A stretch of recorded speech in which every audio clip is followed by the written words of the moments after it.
in this roundtable entitled COVID-19 and Volunteerism across the RCRC movement. My name is Vincent Léger, and I am the research officer of the French Red Cross Foundation. I will moderate this roundtable with Virginie Trois, the director of the French Red Cross Foundation. I would like to warmly thank the four participants of this roundtable, whom I will introduce to you now.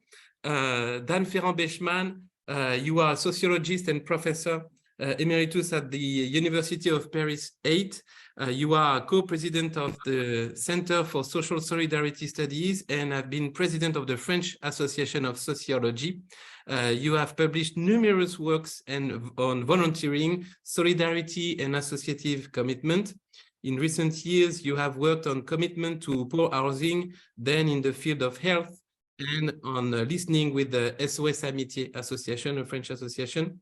Your latest book, which will be published in the next few days, is entitled Trouble in Volunteerism, Trouble dans le bénévolat in French. You have also been in charge of a mission on volunteering for the French government's Secretary of State for Social Economy and for Humanitarian Action. Annabelle Jacquard, welcome. You are a clinical psychologist and a doctor in psychopathology and psychoanalysis. You conducted your first research at the Department of Psychoanalytical Studies of the Institute of Humanities, Sciences and Societies in the University of Paris. You have been working for several years in collaboration with the humanitarian organizations such as Médecins du Monde, Action contre la faim, and Médecins Sans Frontières in Africa, France, Central African Republic, and Malawi.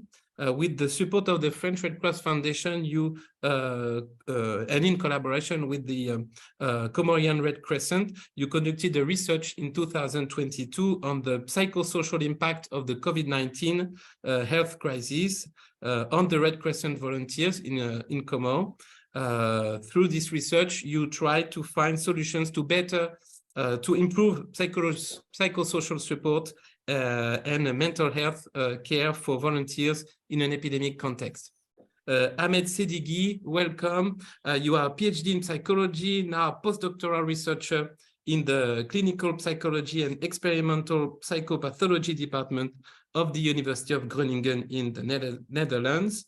You are notably the associate editor of the Disaster Medicine and Public Health Preparedness Journal, a Cambridge publication. Your main research interest is the mental health of children and youth who are exposed to various stressful life events.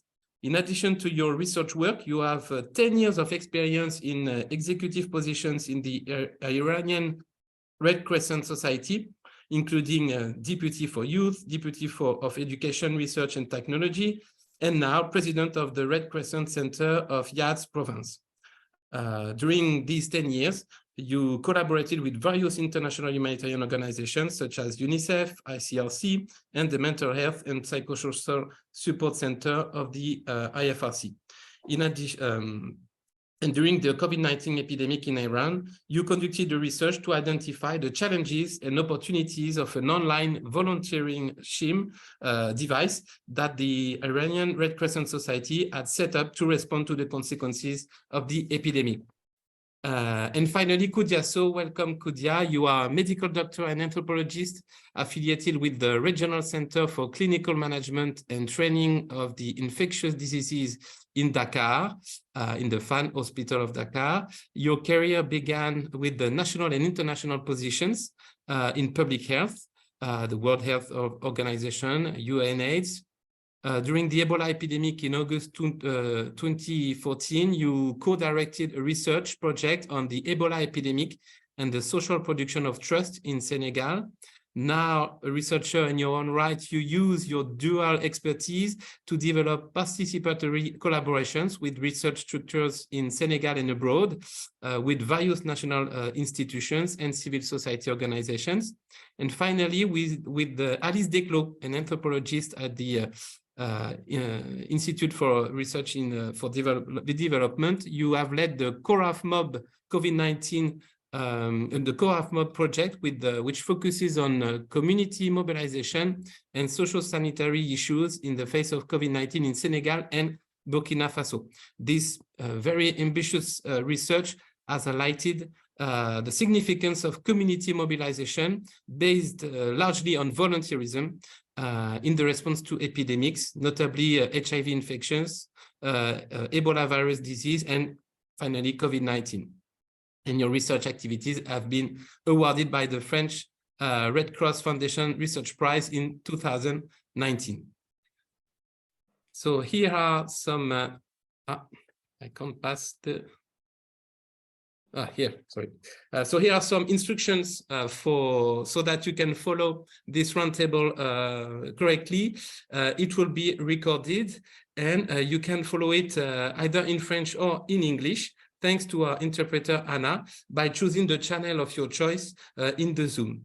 This roundtable will address an understudied and little known aspect of volunteering, namely volunteering in an epidemic context.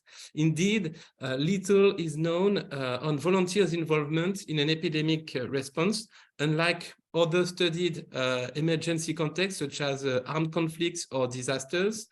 And while some studies have demonstrated the effectiveness of volunteer action in supporting epidemic response interventions, others have highlighted the institutional, social, and psychological factors that affect the well-being of those involved in the response, as well as factors associated with the resilience and post-event burnout.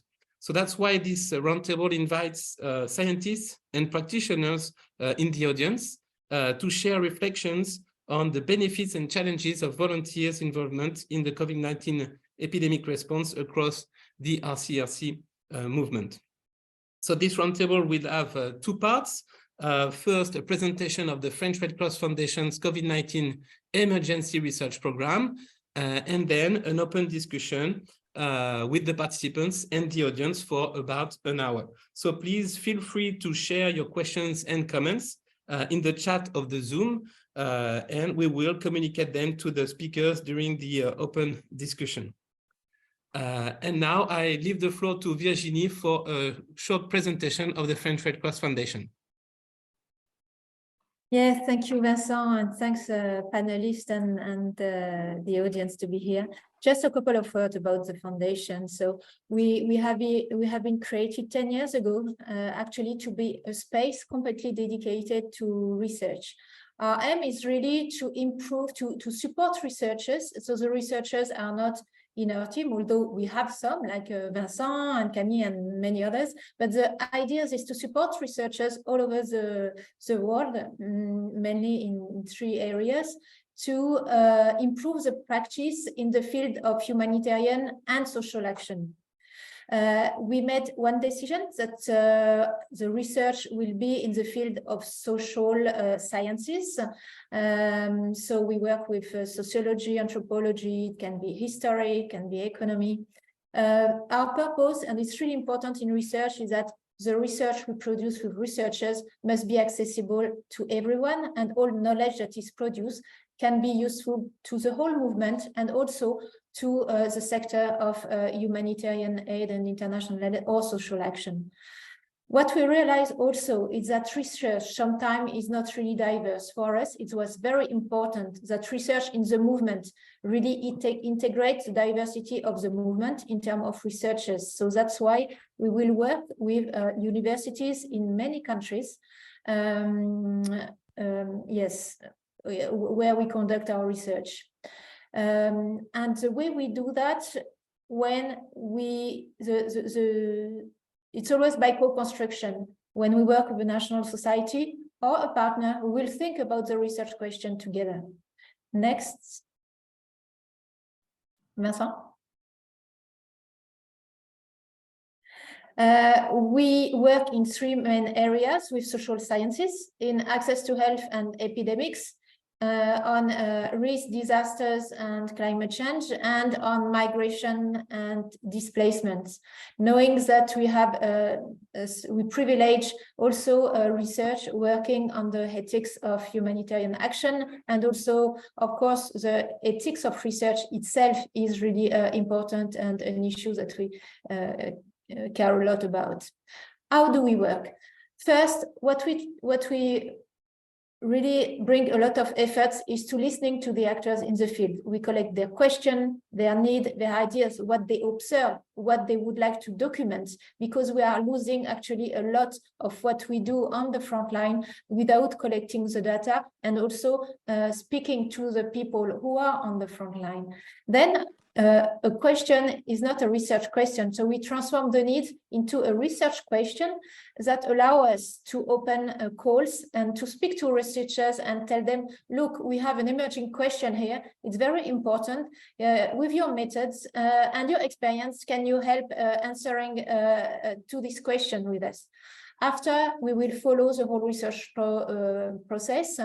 And what is important, once the research is done, a big work is starting. This is the dissemination of research. So the dissemination, it's not only in the scientific committee. What is important to us is really to get in our movement, in our professional field, so that we are able, with dedicated support, and it can be policy brief, it can be podcast, it can be reports, to make sure that it contributes to a change, even a slight change. Next. As you see, volunteering is not for us a thematic of research, but volunteering is everywhere in our research. We really started to work on volunteering in the epidemic context. Vincent will explain all about that in a few moments. But that's where we saw massive needs also, and an added value of the movement, bringing on board the research community during COVID-19 with our volunteers. After we working with RC3 is also an opportunity to see how we all connect together, as we just mentioned in the opening session. And then we created a program where volunteers are a driver of research, and it will be the object of a session just after this one, Benevolab, which is a program that put together researchers and volunteers who have a specific question. So we choose one volunteer and one staff member every year, and we make sure that we find a researcher to answer to their question. And I think there is also new opportunities with academic volunteers as well, because there are a lot of things that we can do also together with our research communities. And now we are switching. I give back the floor to Vincent to understand how it was important for us to plug our social sciences in time of emergency, which is a real challenge because social science takes time, a lot of time. Thank you, Virginie. So my speech today will be entitled Social Science in Time of Emergency, How to Adapt. Its purpose will be to bear witness to the challenges faced by the Foundation in supporting social science research in times of emergency, with the following objective: to share the experience of the Foundation, to reflect together on solutions to better adapt these challenges. So I'm going to do that by reviewing the adaptations made by the Foundation to meet the movement's research needs during the COVID-19 crisis, and the lessons learned from this experience, and which are applied today in the context of research supported by the Foundation on Ukrainian exiles. Finally, I will conclude with a few questions, of course, for the speakers, because through this experience, there is also the issue of understanding how new actors dedicated to research, such as the French Red Cross Foundation and also members of the RC3, can contribute not only to the formulation, mobilization, and funding of research, but also to the implementation of new collaborations between university networks, scientific laboratories, and civil society organizations between North and South to properly connect emergency actors' concerns to academics' work. So from the start of the COVID-19 epidemic, researchers offered to work with the French Red Cross in order to study the actions undertaken to respond to the epidemic's first consequences, in particular the association's participation from 31st January 2020 to the logistic and animation of a lockdown center in the south of France, where nearly 300 French nationals from the Chinese province of Hubei were confined. Given the difficulties they were encountering in accessing the lockdown center and studying this situation, they told us they asked for help from the foundation. And since preparing for and responding to epidemics is one of the foundation's priority areas of research, addressed in contexts as varied as Ebola in Guinea, plague in Madagascar, cholera in Mayotte, or malaria in Mali, the foundation has not only tried to respond to their requests, but also to mobilize scientists in turn to participate in this research effort at the service of the entire Red Cross and Red Crescent movement. So the foundation, therefore, played its role as an interface between operational actors and scientists in a totally unprecedented emergency context which required adaptations in its relationship with researchers on the one hand and with operational staff on the other. And these adaptations are what I'm going to tell you about now. So very quickly, the foundation team realized the main challenges it was facing, and which I could summarize in a single question: how to mobilize within a movement on the front line to support research, first, quickly, two, in sufficient numbers, and three, relevant and useful, of course. So achieving these three objectives required adaptations from the foundation, indicated here in the solutions column of this table, and which I will detail in the next slides. First, a new type of call for research grants procedure with new decision-making mode for governance in order to start research more rapidly. Two, solicitation of scientists to undertake research for free, so apart from those from calls, in exchange for the help of the foundation to facilitate access to significant data, people, and places for the research. And three, focus on a cross-cutting team and consultation of Federation and French Red Cross teams to address deeply a major concern for operational staff and support research useful to them. So because I have very little time, I will not return to the 2 points framed here, but I am at your disposal, of course, to discuss these issues later if you wish. The foundation's support for research on the COVID-19 health crisis has been made with the aim of acting by associating its strategic axis with international recommendations and the needs of the Red Cross and Red Crescent movement. So at the international level, researchers mobilized very early on to determine the strategic areas to explore in order to support the operational response to this new epidemic. So the World Health Organization and the GLOPID-R network adopted a research roadmap comprising several priorities, some of which concern humanities and social science.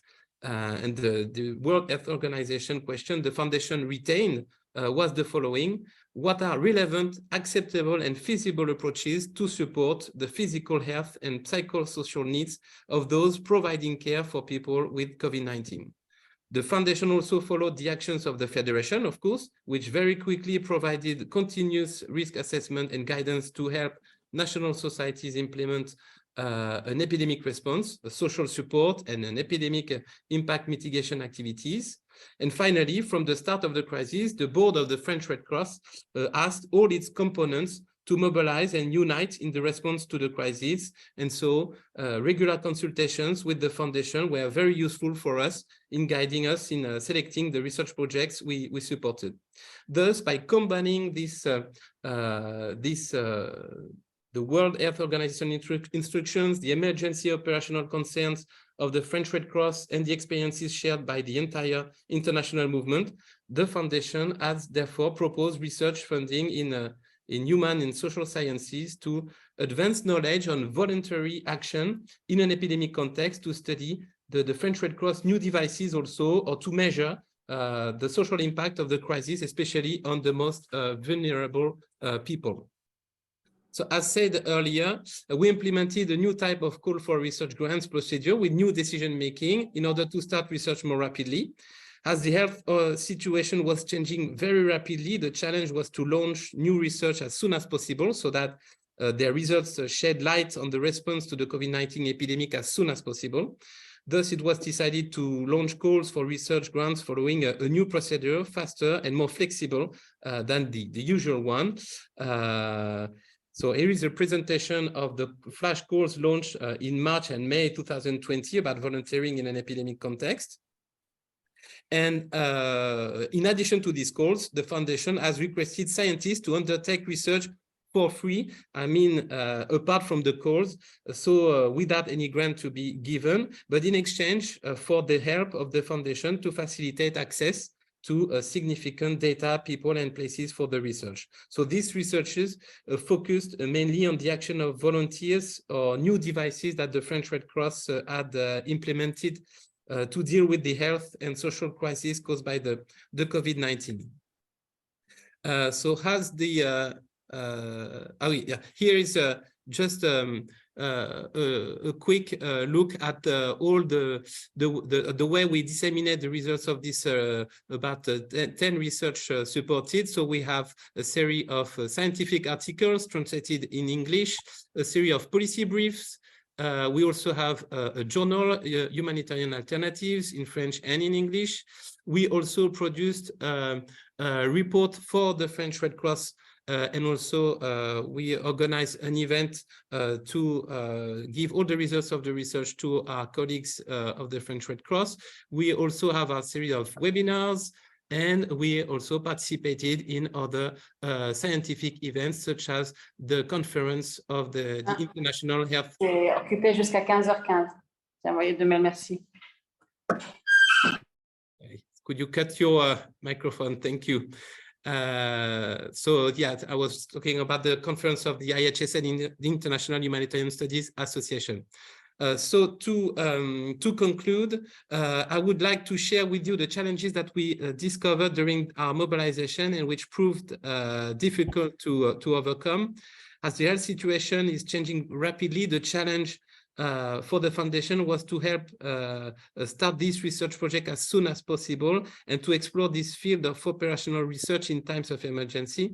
That said, this crisis has shown the difficulties of doing empirical qualitative research in this context, and particularly in a participatory approach with civil society organizations that are not used to work with researchers, and we are very early, all very mobilized by the emergency. So most of the supported research using qualitative and empirical methodologies to produce first-hand data, the foundation needed to help of its various services at headquarters and in the territories. However, all levels of the organization being caught up in the emergency, with decision-making change modified as well to respond to epidemic priorities, it was particularly difficult to collaborate directly with various territorial entities of the French Red Cross when research directly involved them. So despite mutual goodwill, of course, the health context has made certain entities unavailable or only intermittently to contribute to carrying out research. The foundation was also confronted with the problem of data management, legal framework, and ethical protocols for research projects carried out in emergency and directly involving the French Red Cross. All of these steps turned out to be very time-consuming. The question of urgent consultation of ethics committees has been a challenge both on the academic side and on the side of associations whose usual procedures do not necessarily concern research in social sciences. And the foundation therefore had to learn urgently to quickly set up a research project to respond on the one hand to the concerns of associations on the front line, and on the other hand to the request of researchers looking for fieldwork. So here are the lessons learned from this experience, which shows us the need to better articulate exchanges between academics and civil societies around better structured and better prepared collaborations for shared objectives. Indeed, associations and NGOs have scientific inside needs that they struggle to formulate and finance, and often accustomed to soliciting consultancy or a mutual understanding of the objectives of research, its temporalities and its methodologies, its critical approach and its ethics must be fostered. So a better culture of research within humanitarian associations seems essential. Thank you very much for your attention. I'm sure I've been too long. There was so much to say. So thank you again to the speakers for being here today. I would like to leave you the floor now with a first question. And once again, thanks to the audience for sharing with us your questions and reflections in the chat of the Zoom, and we will share it with the speakers. Dan, thank you very much for being here again. I would like to start with you with this first question. What are the main findings of your research on volunteering in epidemic context, and how can they be useful to humanitarian organizations? I leave you the floor. Thank you very much.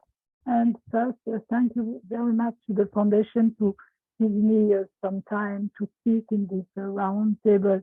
First, I would say that when a society has a crisis, and the epidemic crisis was one, it gives a lot of opportunities to society, to organizations to change, such as SOS Amitié, whose participants have been obliged to answer to the phone from their home and no more from the hospital or from a mairie or somewhere.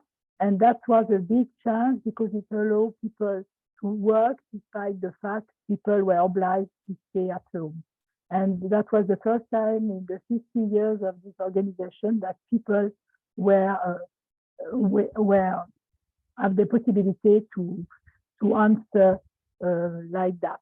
The second thing that I could have observed is that there were more and more young people beginning to work with the organization, or as benevolent or as volunteers, because it's different in France. The volunteers are the young who receive some money from the state or from organizations. And there were possibilities for young people, but also to other people to work with Zoom and what we call the telework, because they could work on a distance. And in fact, the people who were working at distance, they could have some time, even during their work, to participate shortly to organizations, and that gives way to a lot of the solidarity and exchange between the civil society and the organization. I have worked also on the problem of solidarity in communities, and that's true that the situation that was very difficult gave way to a lot of the new solidarities among new volunteers. And the result is that 3 years after the beginning of the epidemic crisis, we could observe that there are more and more young people as volunteers and less elderly people. And I could refer briefly to the research that have been made by one of my colleagues, Eric Gagnon and his team in Quebec, who shows that in fact the elderly people were less involved because they could not work outside their home and because they were afraid of the epidemic. But in fact, many new systems of work have been organized, such as to answer to the phone to other people. And there are a lot of new systems that were not possible before the epidemic and who have become possible. But Vincent, you have asked me to speak about the benefits, but there are also problems after, during, and before, during and after the epidemic crisis, such as the desocialization of people, and many volunteers, especially in the third age generation, have left, I would say, the scene of volunteering because they were afraid, in fact, and also because they could not go outside outside. So, and the one bad system with more and more frequent now is what we call the télébénévolat. It means helping people through system like Zoom and so on. It's a bad way of dehumanization, and among human actions, it's difficult to think that there are less and less human contact and more contact by phone, by Zoom, etc. And that is a bad effect, I would say, of the epidemic crisis. Thank you very much. Thank you, Dan. Ahmed, I would like to ask you the same question. As a reminder, you conducted a research during the COVID-19 epidemic in Iran on to identify the challenges and opportunities of an online volunteering device that the Iranian Red Cross Society had set up to respond to the consequences of the epidemic. I leave you the floor. Thank you, Ahmed. Thank you very much for organizing this panel and so on. And I'm glad that I can talk about the findings of my research in the Iranian context, Iranian Red Crescent Society. So yes, exactly. I worked on two different studies during the pandemic. The first one was on the challenges of managing volunteers by the Iranian Red Crescent Society during the COVID-19 pandemic, and the second one was the using online and digital tools for volunteering during the pandemic. So the first study findings showed that so still Red Crescent Society in Iran and also maybe the other RCRC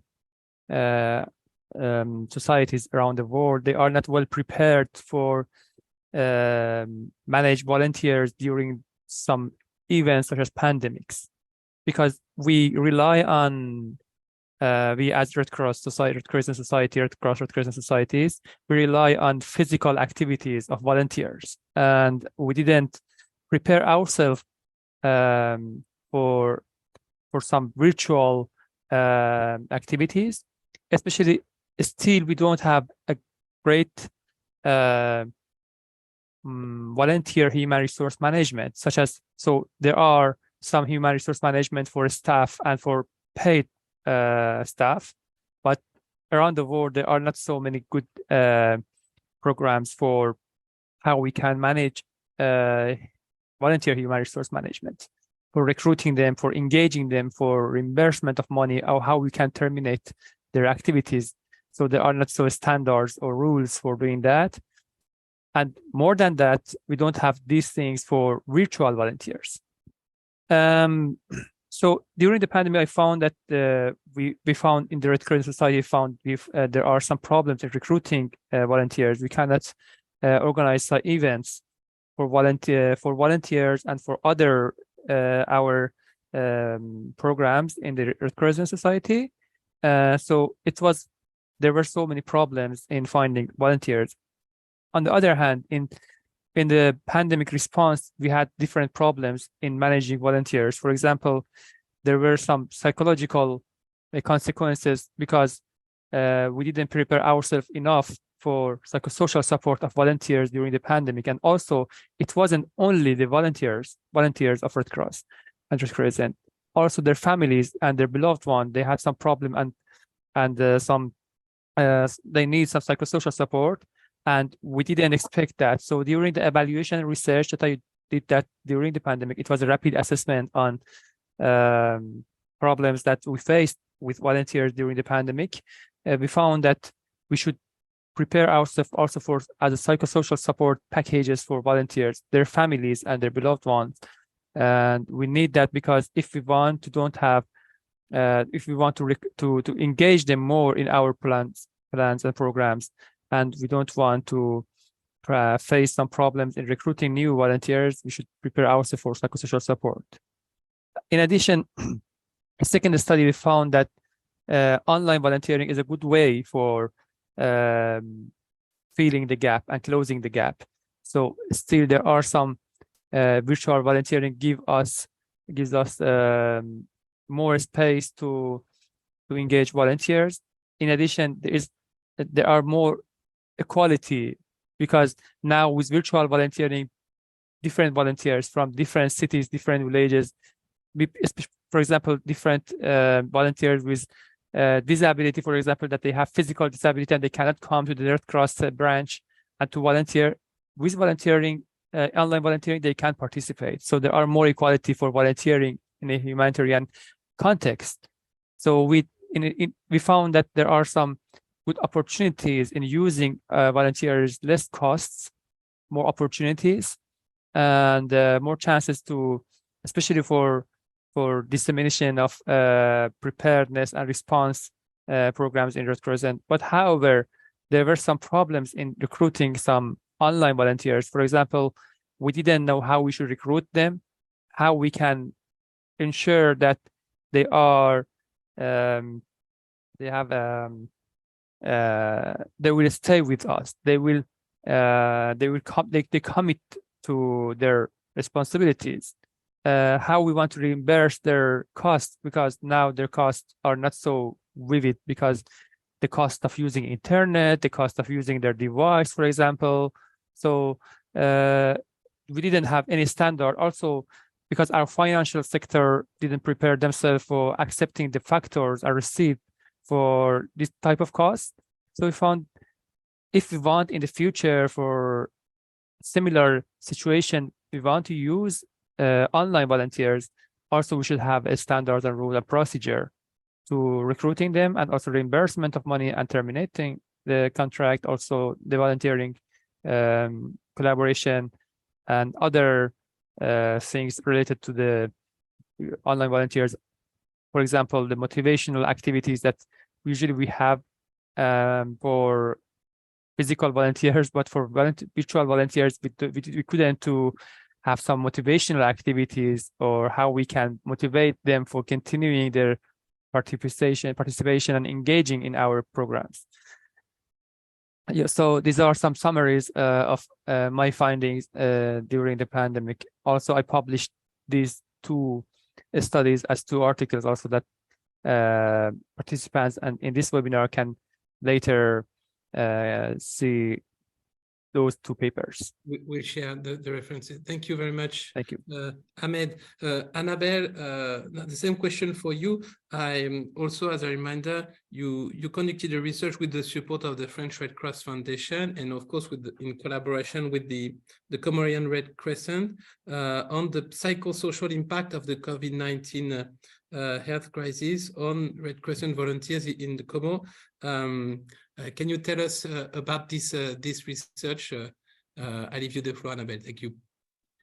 Yeah, thank you very much. I chose to speak in French, so I will speak in French. J'espère que ça ira pour tout le monde avec la traduction. Donc, merci beaucoup de m'inviter. Thank you very much for inviting me to this roundtable.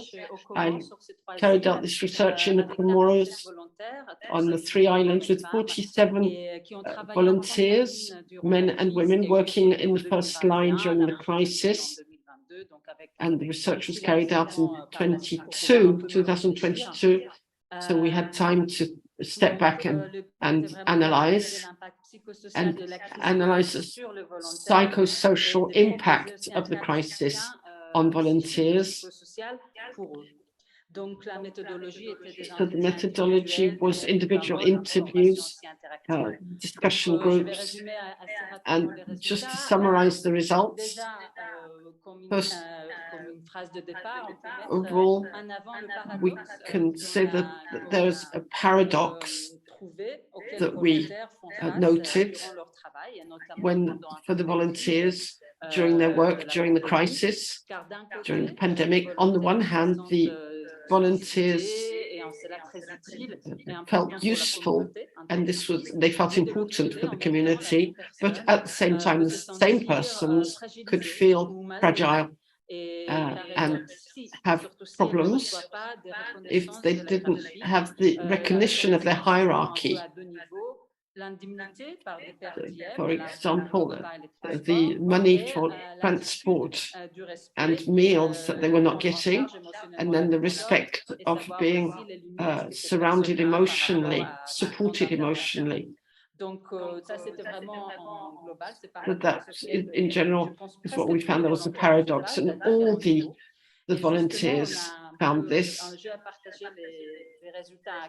And the results, first of all, the first category was the level of stress with the volunteers. 30 out of 47 that were questioned presented symptoms linked to extreme stress that very short term, but that followed the crisis, following their work during the COVID crisis. And amongst them, the 6 had symptoms that really were much more serious for their psychological balance and that were longer lasting after the crisis. And the volunteers presented symptoms. They were working closely with the sick people and dead bodies. And thirdly, the volunteers were really ill at ease, and there was a lack of financial and or psychological support made them feel fragile. And then working in their family and the community during COVID, there were the risks that they felt they were exposed to. So a lot of them were criticized and really were the objects of verbal abuse. And then there was the fourth group was religious, magical rituals that they tried to use to face up to the problems. And we felt the need for volunteers to be supported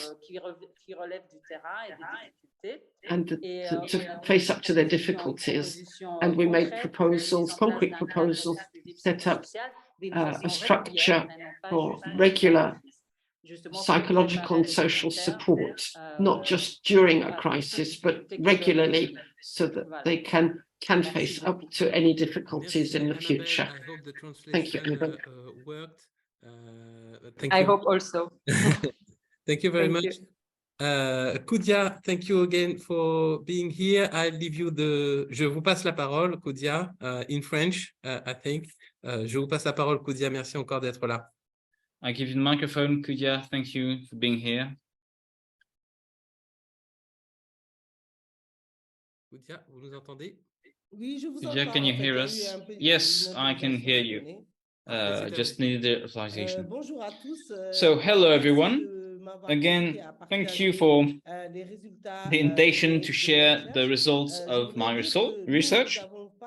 I would like to say that we did not immediately do research on volunteers, but I will present results of 2 research, first on mobilization of communities in Senegal and Burkina Faso, and another research funded by the Red Cross concerning volunteers in Senegal, and it was about analyzing who were the actors in context of COVID and how these community mobilization would take action with different quality methodologies, with maps of the civil societies that worked on these questions, and observations, interviews, and media that worked on that. So the main results of 3 years was to see that during the first stages of the COVID, volunteers, notably from the Red Cross, who were on site, who were in action. And this action came with difficult work, notably on the psychological question, as everyone was afraid of being impacted by COVID. So, and people were in difficult situation. So these volunteers were mobilized by the government to take actions to act in the treatment centers and to work with people who were sick of COVID. There were a lot of deceptions from these people, as there were promises of fundings that were not that did not happen. And notably, they estimated that their work hadn't been recognized enough.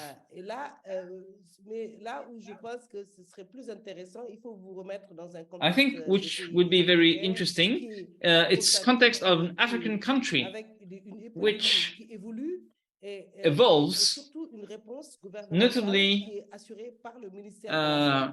with a government response from the health ministry. So the volunteers were involved, notably at the beginning of the pandemic. The government wanted to set actions by themselves with healers, doctors, and they were solicited. But now, as the government, as the COVID overwhelmed the capacity of the government to respond, this is only then that they solicited, that they asked, they required the communities to have action, so action from the benevolence from communities, whether from neighborhood and so on. So only then the government, the health system was overwhelmed, and it's only then that the government requested expertise from the communities. So in our inquiries, we found 3 forms of volunteering works. So the old, the basic volunteering job, close to the communities, as traditional actors, with traditional actors, the ones that already existed, and they are in semi-professional situation, semi-specialized situation, with a different form of volunteering work. Other works is more similar to North countries, with a specific training, recycling of their skills, with volunteers from the Red Cross of the Senegal. But what we saw that was interesting with this COVID-19 was the birth of new volunteerism work, with a more specialized voluntary work for a specific mission, with different kinds of actors, different sorts of actors, with scientists, actors, politicians, actors, etc., etc. So we had networks, a network with notably students, for example, but something very interesting, the network of volunteers who were both scientists, geographers, politicians, etc., working all together to organize fundings, who raised funds, and they had problem of autonomies compared to authorities. So they relied on the sanitary and health governors, and so they had the help from health government to send a message, etc. So there was a will to to manage the health system from all these volunteers. And these community actors, among which there were volunteers, they could take actions into different forms, and a new form of volunteering work appeared, similar to what exists in North countries. So this is the result of my research that was just finalized, and we will soon have the last scientific committee to make a global conclusion. And it was the preliminary results were already sent to the researchers who made this research. Thank you very much. Thank you very much, Kudia. Merci beaucoup. Thank you. Each of your interventions show how research initiatives may help the humanitarian action, give some new keys of understandings, or sometimes more practical recommendations, very useful for humanitarian actors. But as the collaborations between humanitarian organizations and researchers are not easy, and as I explained earlier, in time of emergency, it's even more complicated. So that's why I would like to ask you the second question for this roundtable: what are the added values and challenges of collaboration between researchers and humanitarian organizations, and what advice would you give to improve this collaboration? Maybe Annabelle, I will start with you. You have a huge experience now as a psychologist with several different humanitarian organizations. So we're talking about Médecins du Monde, Médecins Sans Frontières earlier. So what would you say about this very significant issue? Oui, merci beaucoup encore. Thank you. I've got research experience in working with different NGOs. I have 2 points. I think collaboration is very interesting, but it can make things difficult at times. First of all, research, as far as according to me, is that can be a break and hinder research. And research is not really, the actors out in the field are not really aware of the research.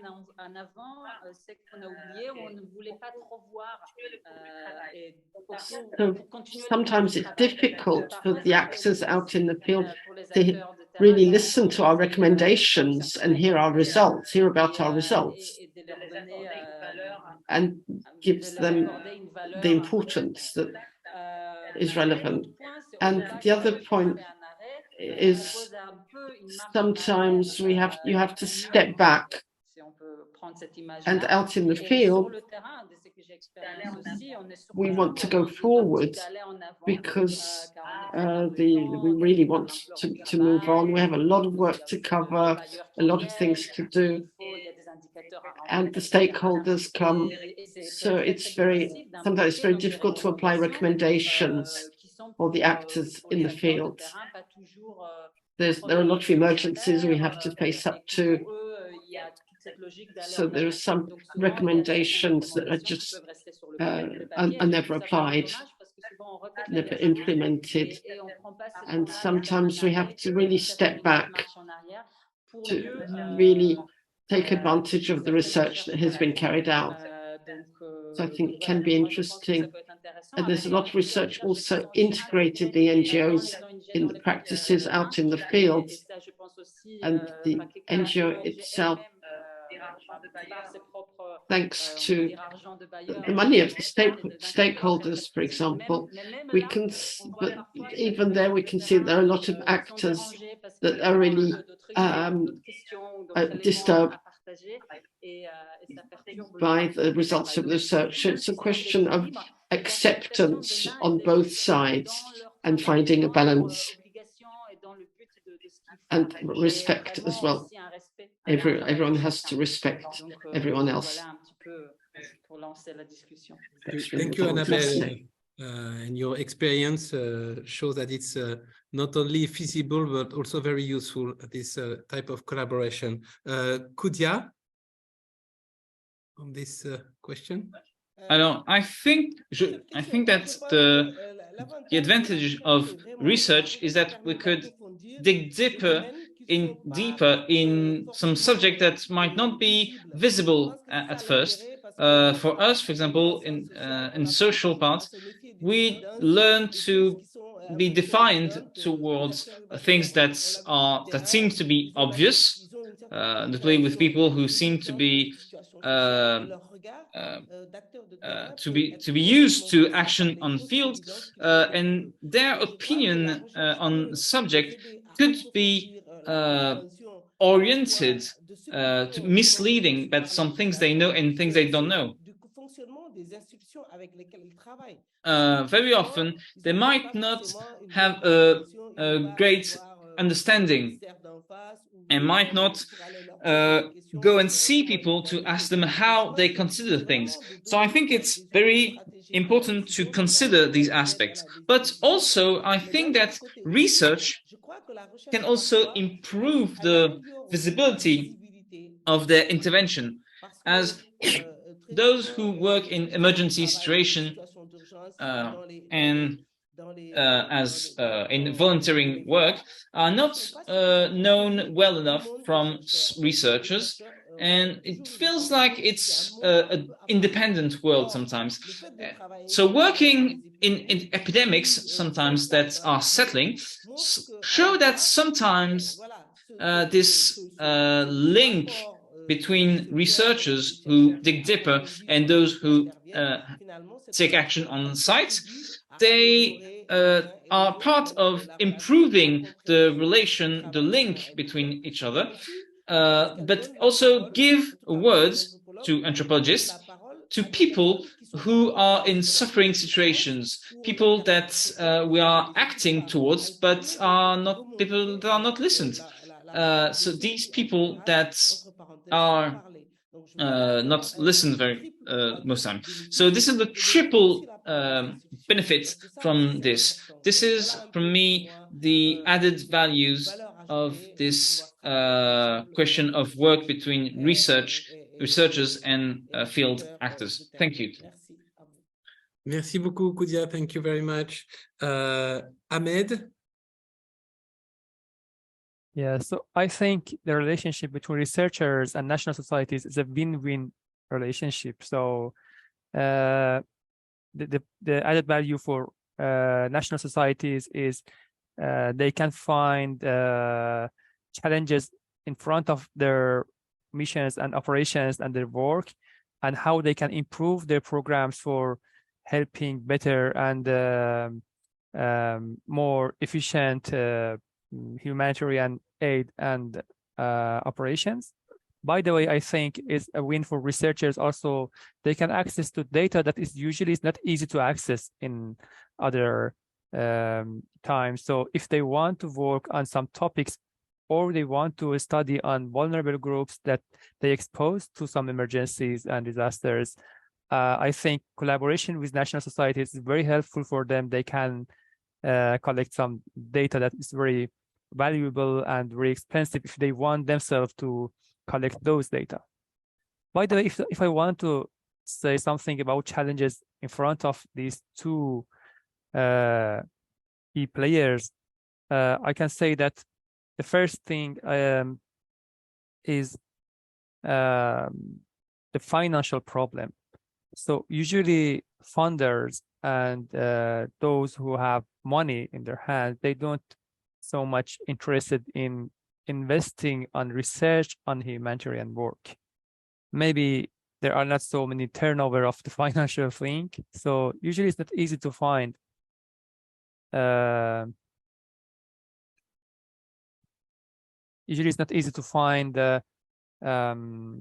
money and grant for researching on this topic. And the second thing that I can think is a challenge is there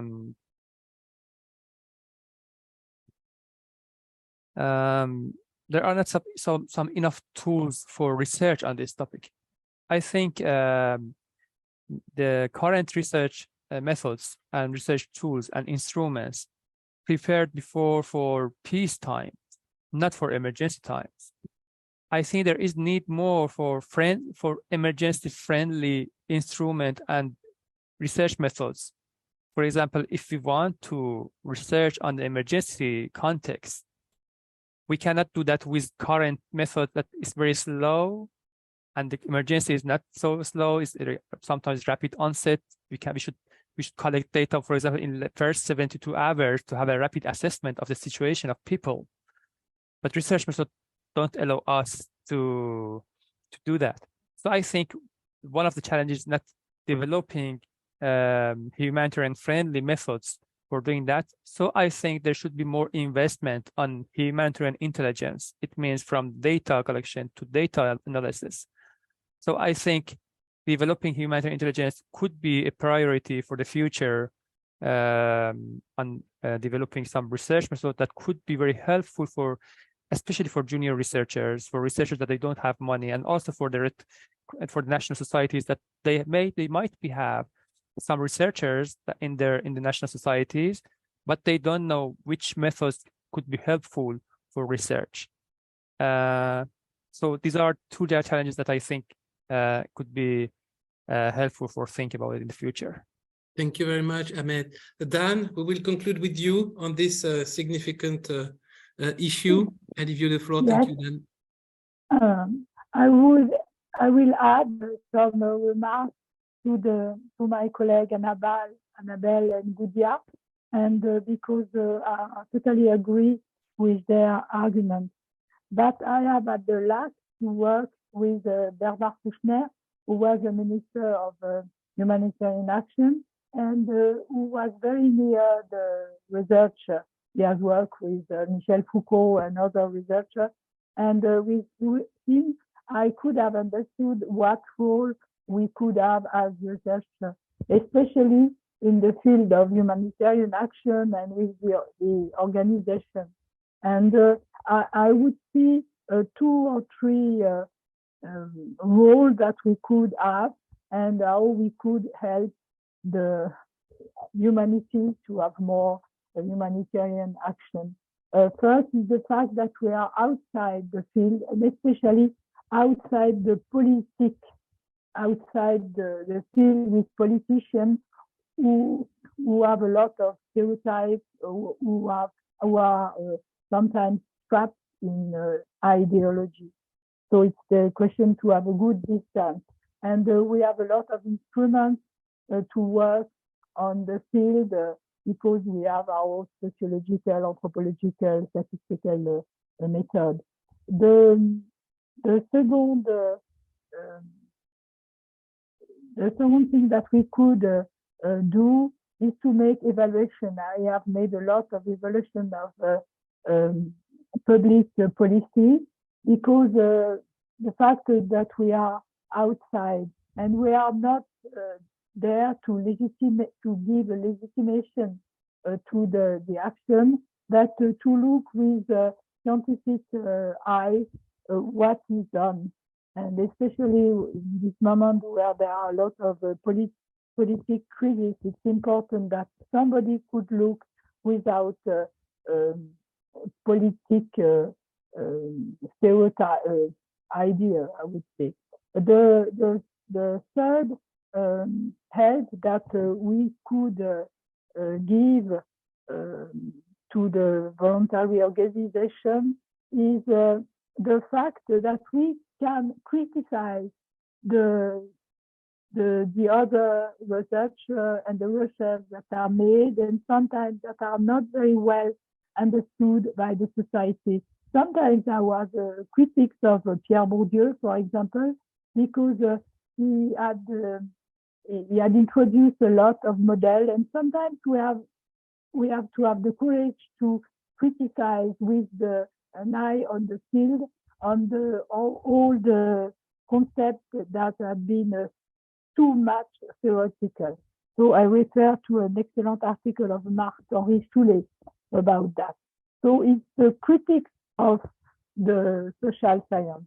But nevertheless, I think that we researchers, when we have the possibility and with the foundation, it's possible to work outside the university, really on field, not only in libraries and not only with the command of organizations that pay researchers just to justify their action. So I think we have a good role in the society. Thank you very much. Thank you, Dan. Thank you all. It was fascinating to listen to you. We are now going to close this roundtable. Of course, please, I would say for the audience, feel free to contact us at the French Red Cross Foundation, of course, if you want, and also the other speakers will give you an email. But Virginie, maybe would like to add something? No, I think we still have 5 minutes. If you answer, of course, we are in a webinar mode, so you cannot speak directly. But if you have questions, we have 4 great researchers with us today, so you can really we can see live your question, and we can ask our colleagues if you want. It can be also afterwards. What I found also very interesting in all your intervention is actually how we start from, let's say, a principle and the core model like volunteering, and actually in your research we speak also about relationship between research and practitioners. We speak about economic model, we speak about organizational model, so it brings about a lot of question about a relationship between actors, also as you mentioned, Kudia. So I think that's also starting from one specific question. We are really digging also in our all humanitarian systems. So it's and also what I found also super interesting is this journey we can have from local to global to international. I think all your work, you are collecting your data or observing social phenomena really on the field at local level, but of course it brings issues that are going to all the level of international action and governance, going up to the top. So I found also that social scientists and what you did show how we can really articulate all those level of intervention from local to global and from global to local. So thanks a lot. I see that there is no question. Maybe it will come after and you will send us emails and we will really pleased to answer. Our researchers are all in different countries and regions, so I thank them a lot. I know they are all super busy, and that it's really, we are amazed and really grateful that you accepted our invitation. Vincent, tu veux finir? So thanks to the audience, and happy to continue the conversation with you all. Yeah, no, thank you again. Thank you very much, and well, thank you for the comment. Thank you, Ajmal. Ajmal Julo from the Federation sent a very kind message.